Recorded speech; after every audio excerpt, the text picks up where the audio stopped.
It is the first Friday of the month, which means we should have a report from the Bureau of Labor Statistics summarizing September jobs data. But thanks to the government shutdown, that report is now delayed. It's the very first time since 2013 that a shutdown has essentially prevented the Labor Department from releasing any of its data. And it comes at a time where pessimism about the U.S. economy is at an all-time high. 59% of Americans say the economy is getting worse. That's up from polling conducted in both September and July. Joining us now, Washington Post economics columnist and chief economist for Navy Federal Credit Union, Heather Long, and financial content creator and author of the In This Economy creation, Kyla Scanlon. Sorry about that. Heather, let's start with you. We're not going to get this jobs report from the Bureau of Labor Statistics, but we do have some of the information, the data collected on the private payroll side of things from ADP. There was a net loss of 35,000 jobs in the U.S. across August and September. Does government data typically have a correlation or reflect in any way the private sector? And what could we expect from the government jobs report when it does come out? Yeah, it will eventually come out, but we'll see how long this takes. You're right. So most of the job data that we have seen in the last few weeks has really underscored that this is a frozen labor market. There's almost no hiring happening outside of healthcare and a handful of those AI, superstar engineering type jobs. Any other sector, it's really tough right now. And you just flashed up that ADP private sector report, a surprise showing negative, actually, jobs lost in September, particularly among smaller businesses.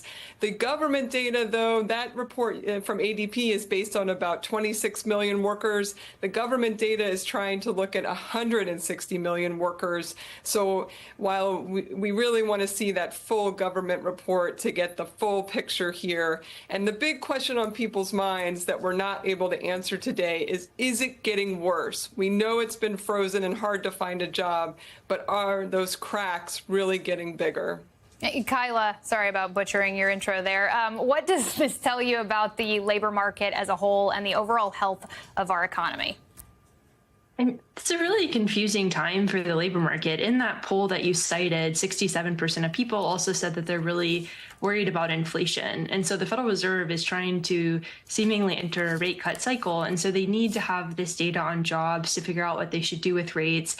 And it's really difficult because right now markets, policymakers, the Federal Reserve are all flying blind. Like Heather said, we really do need this data to get a picture if the labor market is actually weakening. And so I think a lot of people are worried that things are looking far worse under the surface. The breadth of the labor market, as Heather highlighted, is another point of concern. And so we really need this data. It's like the worst time for the government to shut down. It is bleak. Kyla, NBC News spoke with 14 young Trump voters to check in on how they're feeling about how the administration's doing so far. Some of them did mention that they feel like Trump is not prioritizing lower prices like they had hoped he would, but they're also not that upset about it.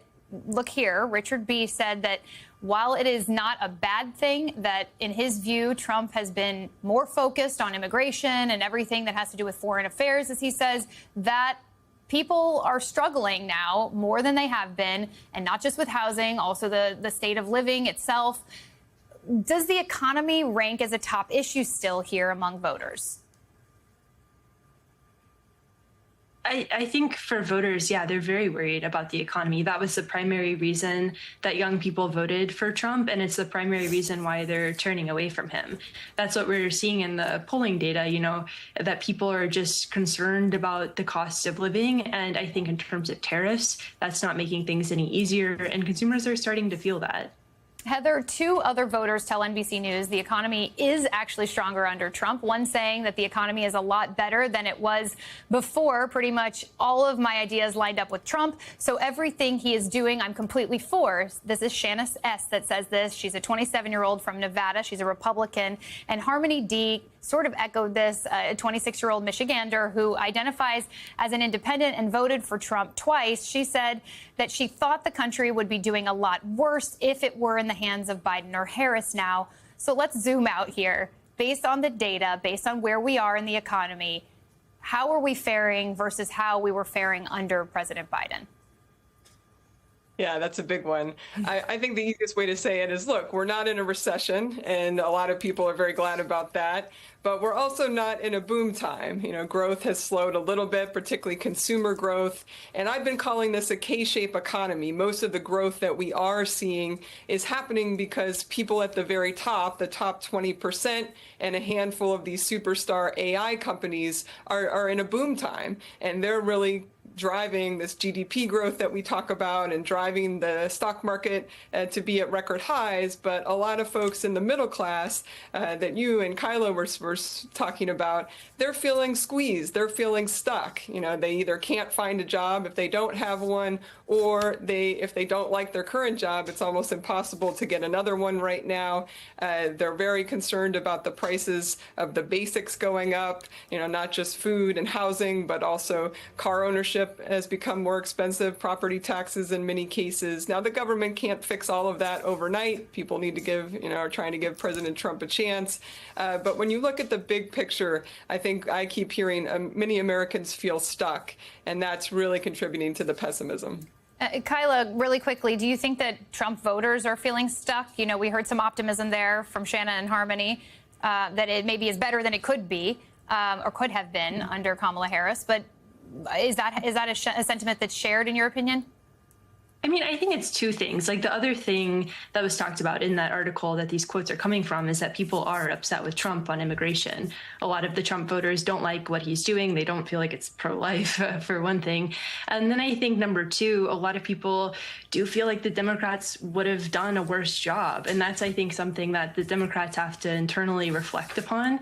I think the best messaging that has come out of the shutdown is from AOC and Bernie Sanders making a video explaining very simply what's going on. And so I think there's, two things. How do you message about what's actually happening, and then what's actually happening? And I think voters are pretty confused, and it's a good time to try to explain to them the truth.